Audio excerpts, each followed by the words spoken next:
한 번에 합격하는 ACS 직업기초능력 평가 모듈형의 하이라이트라고 할 수 있죠. 정보 능력 편입니다. 먼저 이론부터 정리를 해보도록 할게요.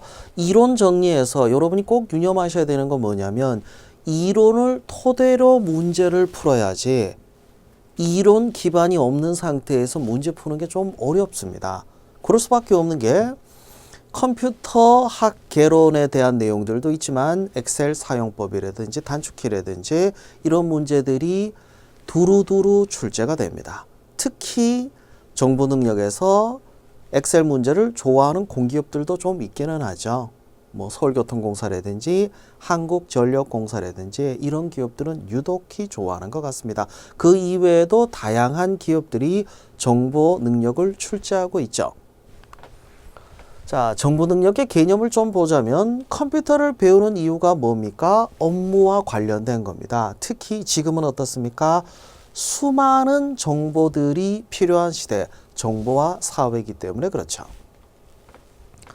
자료, 정보, 지식의 차이를 이해해 보도록 합시다. 먼저 정의부터 보자면요. 정보 작성의 밑바탕이 되는 데이터입니다. 아직은 정리가 안 됐어요. 단순한 숫자나 문자의 나열이죠. 반면 정보는 처리, 가공해서 특정한 의미를 가지고 있습니다. 지식은 여기서 한 단계 더 나왔죠. 추상화되거나 정립된 일반화된 정보, 이게 뜻이 뭔지를 좀 이해할 필요가 있죠. 자, 객관적 타당성을 요구하는 판단의 체계에 제시된다. 이게 무슨 뜻이냐면 여러분들이 어떤 선택을 할 때 자료나 정보를 가지고 선택할 수는 없어요. 지식을 가지고. 여기까지 해도 이해하기가 어려운 부분이 있죠. 그래서 자료를 추가해 봤습니다. 자, 주소, 성별, 이름 가공했어요, 안 했어요? 가공 1도 안 했죠. 가공하기 전이에요. 단순 나열한 거 맞죠? 정보입니다. 특정 층의 스마트폰 기종, 그러니까 10대가 좋아하는 또는 직장인이 좋아하는 스마트폰 기종은 뭔지 구분할 수 있죠. 가공됐네요. 하지만 아직 일반화되진 않았습니다. 10대가 폴더블 폰을 좋아하니까 만들어야 된다. 이렇게 하기에는 아직은 좀 아쉽네요. 특정 층의 취향을 세부적으로 들어갔죠. 이걸 기준으로 해서 판단할 수 있어요. 이런 스마트폰을 기획하자. 뭡니까? 일반화를 했습니다. 이론적으로 추상화했다는 얘기가 이걸 근거로 해서 기획을 할 수도 있다는 얘기예요.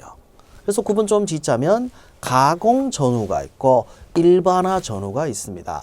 자료와 정보와 지식이죠. 기준을 이해하시면 수월해지는데 이게 내용을 통째로 암기하려고 하면 오히려 더 헷갈릴 수도 있죠. 세 가지 구분을 꼭 하셔야 됩니다. 정보화 사회에 대해서 이야기해 보도록 할게요. 산업사회를 거쳐서 정보화 사회로 넘어가게 됩니다. 정보화 사회의 핵심은 역시 컴퓨터 정보통신 기술이라고 볼 수 있죠. 이 자료를 통해서 뭘 하려고 합니까? 잘 살려고 하는 거예요. 어떤 의미에서는 정보화 사회가 인간을 행복하고 윤택하게 하는 게 아니라 일을 더 많이 만든 게 아닌가라는 비판도 있습니다.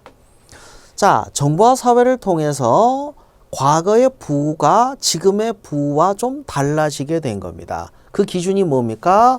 과거의 부는 뭐였습니까? 토지, 자본, 노동. 이게 농경사회에서 산업사회까지는 부가 창출되는, 부가가치가 부를 창출한다는 거로 이해하시면 됩니다. 기준이 뭐로 바뀌었습니까? 지식과 정보로 바뀌게 됩니다. 자, 국가 간의 경계라는 게 있죠. 국가 간의 경계는 자본이나 토지, 노동은 쉽게 오갈 수가 없습니다. 외국인 노동자가 우리나라까지 와야 되고 우리나라의 법적 문제도 있고 복잡해지는데 여러분이 넷플릭스로 영상을 볼 때는 어때요? 이건 경계가 없어졌어요. 그래서 전 세계에 국경이 없어지는 세계화로 이어지게 된 거죠. 정보의 양이 엄청나게 커졌습니다. 그러다 보니까 더 많은 것들이 끊임없이 등장하게 되면서 우리는 또 다른 키워드를 떠올릴 수밖에 없죠. 빅데이터라고 하는 개념도 잠깐만 좀 기억해 둡시다.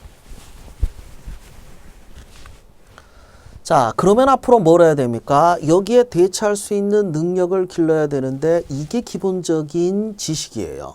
여러분들이 컴퓨터 활용 능력에서부터 정보 처리와 관련된 지식이 필요한 이유가 정보화 사회에 적응하기 위한 거죠. 그래서 제가 추가한 4차 산업혁명에 대해서 정의해 두도록 할게요. 더 하고 싶어요. 한 5개 해도 돼요. 왜 그러냐면 이거는 정책적인 부분을 이해해야 됩니다. 4차 산업혁명이 정책적으로 추진이 되다 보니까 대부분, 아니요, 모든 공기업이라고 합시다. 왜냐하면 실제로 모든 공기업의 사업에는 4차 산업혁명 얘기가 들어가요.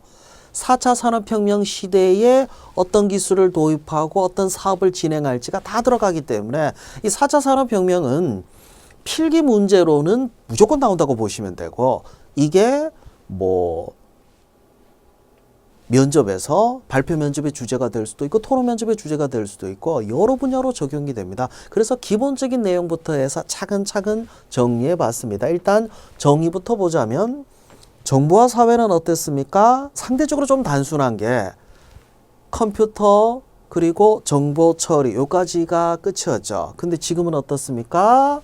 각종 첨단 기술들이 결합이 되어 있습니다. 다보스 포럼은 세계 경제 또는 정치를 이끌고 있는 사람들이 모이는 자리였어요. 세계화가 추진되는 과정에서는 이 다보스 포럼, 세계 경제 포럼이 중심이 되어 있었는데 요즘은 조금 뜨끈미지근한 부분이 없지 않아 있기는 합니다. 이 다보스 포럼을 만든 클라우드 슈밥이라고 하는 인물이 처음으로 4차 산업혁명을 언급하기 시작했습니다. 비교해 보도록 할게요. 산업혁명 중에도 1차가 있습니다. 증기기관으로 인해서 등장했죠. 2차 산업혁명은 전기를 사용하면서부터 대량 생산이 진행이 됐습니다. 보통 산업혁명이라고 하면 이걸 얘기하죠. 디지털 혁명이라고도 할 수 있는 제3차 산업혁명입니다. 바로 정보화 사회 얘기하죠. 컴퓨터, 인터넷 기반입니다. 그 다음에 2차 정보혁명이라고도 부르는 4차 산업혁명은 지능과 관련한 인공지능이라든지 여러 소프트웨어 그리고 정보 관련된 것들이 결합되죠. 그래서 4차 산업혁명은 뭐다라고 한마디로 얘기하기는 어려워요. 여러 기술들이 결합되다 보니까 반드시 뭘 알아야 됩니까? 핵심 개념을 알아야죠. 서울교통공사에서는 핵심 개념에 대해 설명만 쭉 나와 있고 이게 4차 산업혁명과 관련이 되냐 안 되냐를 물었던 적도 있었습니다. 4차 산업혁명과 관련해서는 기술적인 이해가 특히 중요하죠. 인공지능입니다. 사람은 생각이라는 걸 할 수 있죠. 암기만 하는 건 아닙니다. 암기는 컴퓨터도 충분히 할 수 있었는데 추론이라든지 문제 해결이나 학습 기능 있죠. 바둑을 배울 수 있는 것도 인공지능이 등장하면서 될 수 있었습니다.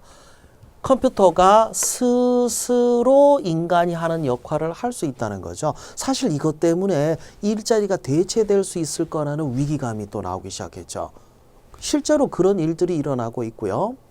증권회사에서 사람이 상담하던 게 로보 어드바이저라고 해서 인공지능으로 대체되어 버리기도 합니다. 그럼 증권사에 사람이 필요 없어지는 이런 현상들이 일어나고 있는데 그럴수록 더 창의적인 일을 하라고 하더라고요. 인간만이 할 수 있는 일을 찾아야만 앞으로도 여러분의 일자리는 유지될 수 있을 거라고 합니다. 사물 인터넷의 개념을 이해하기 위해서는 먼저 요 개념부터 알아둬야 돼요. 유비쿼터스. 어디서 들어보신 적 있지 않나요? 언제 어디서나 네트워크에 접속할 수 있는 환경을 뜻합니다. 네트워크의 발전은 유비쿼터스 환경을 만드는 거였어요. 근데 유비쿼터스 환경의 중심은 사람이에요. 사람이 네트워크에 접속하는 거죠. 근데 이제는 사람이 아니라 사물들, 여러분 주변에 있는 각종 사물들, 뭐 냉장고, 세탁기 같은 가전제품뿐만 아니라 가스 밸브, 창문 같은 것도 다 네트워크를 통해서 정보가 공유되죠. 그럼 여러분들은 스마트폰만 가지고도 차를 운전할 수도 있고 시동 걸 수도 있고 에어컨을 껐다 켰다 그리고 창문이 열렸는지 닫혔는지도 파악할 수 있는 그래서 나온 게 인터넷 오브 띵즈, 사물 인터넷의 개념이에요. 유비쿼터스는 사람이 중심이라면 IoT는 사람을 둘러싸고 있는 사물이 중심이 됩니다. 직접 항공기를 조정하는 거는 위험하죠. 안전 문제도 있고. 하지만 가상 세계에서 만든 걸로 실제 경험을 하는 방법도 있습니다. 여러분은 게임만 생각하는데 VR은요. 항공기 조정을 연습할 때 초기에 연습하는 방법으로도 활용될 수 있죠. 여러분이 직접 차로 운전할 때는 위험할 수 있지만 이거를 VR로 먼저 운전해 보는 것도 하나의 방법이 아닐까요? 드론입니다. 무선으로인데 사람이 직접 탈 필요가 없죠. 자, 사람이 탔을 때는 덩치가 커야 되는 것도 있습니다. 그리고 안전상의 문제도 있죠. 전쟁을 치를 때도 사람이 봐야 뭔가 할 수 있지 않냐. 카메라로 보면 될 거 아니에요. 드론입니다. 사람이 직접 운전을 하면 피곤하고 차도 밀리고 복잡하고 귀찮아질 수 있는데 이제는 자동으로 주행을 할 수 있다고 하죠. 자율주행 자동차입니다. 그럼 자율주행 자동차는 인공지능과 묶이지 않냐? 묶이겠죠. 인공지능과도 묶이고 사물 인터넷과도 묶이고 여러 가지가 다 결합될 수밖에 없는 게 4차 산업혁명의 특징입니다. 과거에는 필요한 데이터를 외장 하드에 저장을 하거나 USB 메모리에 저장, 지금도 그러고 있기는 하죠. 그러다가 요즘은 어떻습니까? 웹 하드를 뛰어넘어서 이제는 아무 데서나 데이터를 올려놨다가 데이터를 내려받기도 합니다. 근데 그 데이터가 들어있는 컴퓨터가 어디 있어요? 어딘가 저기 어디 구름 넘어 있겠죠. 이게 클라우드 컴퓨팅의 개념이에요. 인터넷에 연결된 컴퓨터에서 언제든지 어디서든지 내려받을 수 있습니다. 여러분의 스마트폰으로 내려받을 수도 있고 노트북으로 내려받을 수도 있고 그리고 태블릿으로 내려받을 수도 있고 그리고 다시 올려두기도 하죠. 클라우드 컴퓨팅의 개념이죠. 디지털 환경에선 데이터 양이 엄청나죠. 지금 유튜브에 올라가 있는 데이터는 지금까지 인간이 만들었던 텍스트나 사진 데이터보다 훨씬 더 많다고 합니다. 그 방대한 데이터를 활용할 수가 없었던 게 이걸 처리할 수 있는 능력이 떨어졌었거든요. 이제는 그게 가능해졌죠. 빅데이터 얘기입니다. 빅데이터는 양과 속도와 다양성까지를 3V라고 했었는데 요즘은 좀 특징이 더 추가됐어요. 가치를 포함해서 4V라고 그러는 경우도 있고 다른 개념들이 점점 확대되고 있습니다. 그래서 지금의 개념은요. 이렇게 성장하는 개념이라고 봐야지 정의 내렸다 이걸로 끝나지가 않습니다. 언제까지 성장할 거냐고요? 제가 기억을 하기로는 1세대 이동통신이 아날로그였어요. 그러다가 2세대의 CDMA가 등장하고 3세대의 WCDMA가 등장하고 4세대의 LTE가 등장하고 지금 5세대로 가고 있죠. 그럼 나중에 뭐 나올까요? 6세대 나오겠죠. 뭐 7세대 언제까지 나올 거냐고요? 그건 모르죠. 기술의 개념들이 계속 발전을 하고 있기 때문에 여러분은 끊임없이 공부를 하셔야 되는 그런 시대에 살고 있습니다. 2D로 프린트를 하면 종이로 나오죠. 3D는 이렇게 층층이 쌓아서 입체적인 모양을 만듭니다. 그래서 뭐 부품을 만들 수도 있고 심지어 권총을 만드는 것도 가능하죠. 3D 프린팅도 이제는 4차 산업혁명의 핵심 기술이 됐습니다. 요 내용들 꼭 기억하도록 합시다.